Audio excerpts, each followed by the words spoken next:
what's up? I'm Rachel Starr, and just really wanted to show you the jumper cables my dad is using right now to jumpstart the motorcycle that I am trying to get back up to, you know, running so I can have a motorcycle to ride. Daddy, where did you get these wonderful little jumper cables?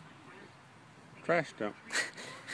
Just found them at the trash dump and thought someone's broken down handmade jumper cables were a good idea to just take home. I've been using them for 3 years, maybe 4. They've never let me down. And they're long, they work good. They just mess your hands up a little bit when you use them, but they're trustworthy, huh? yes, they are. Okay then. Are they working right now? What's going on here? Okay. Just wasn't You heard sure. the battery? Motorcycle I goes thought so.